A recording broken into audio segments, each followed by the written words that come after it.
Hello दोस्तों, मैं हूं संदीप सिंह। आप सभी का 3G इंस्टीट्यूट में स्वागत करते हैं।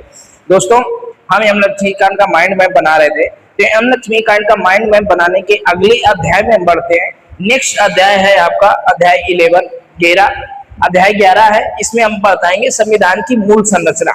अभी तक एम लक्ष्मीकांत जी ने 11 भागों में बांटा था। 11 भागों में हम पहला भाग पढ़ा रहे हैं संवैधानिक ढांचा। संवैधानिक ढांचे में हमने क्या बताया था, पहले 11 लेसन बताएं कि इसमें 11 लेसन होंगे। 11वां लेसन लास्ट लेसन इसमें चल रहा है, लास्ट अध्याय चल रहा है।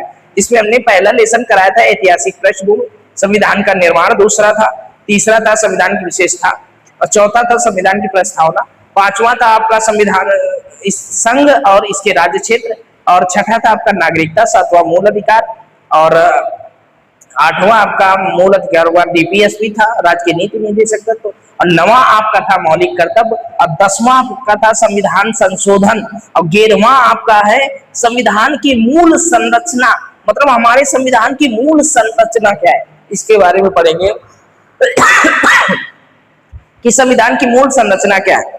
तो संविधान की मूल संरचना क्या है, इसके बारे में पढ़ेंगे कि संविधान तो बना, हमने बताया संविधान का निर्माण, संविधान की विशेषताएं, संविधान का विशेषता क्या है, संविधान का ऐतिहासिक पृष्ठभूमि क्या थी, सब कुछ बताने के बाद में ये बता रहे हैं कि संविधान की मूल संरचना क्या है। जैसे क्या होता है, संविधान संशोधन होता है, तो संविधान संशोधन होता है तो संविधान संशोधन में ये कहा जाता है कि आर्टिकल 368 के तहत संविधान संशोधन यदि किया जाए तो उसके मूल संरचना में, संविधान की मूल संरचना में कोई परिवर्तन नहीं होना चाहिए। बाकी आप जो अनरेलिवेंट है उसको चेंज कर सकते हैं, बट जो रेलिवेंट है, बेसिक स्ट्रक्चर है, उस पर बदलाव नहीं होना चाहिए।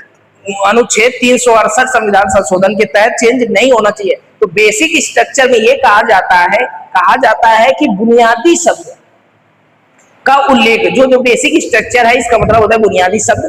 बुनियादी शब्द का संविधान में उल्लेख नहीं है, बट संविधान में नहीं किया गया है, लेकिन इसका बेसिक स्ट्रक्चर का कुछ तो मानक होगा।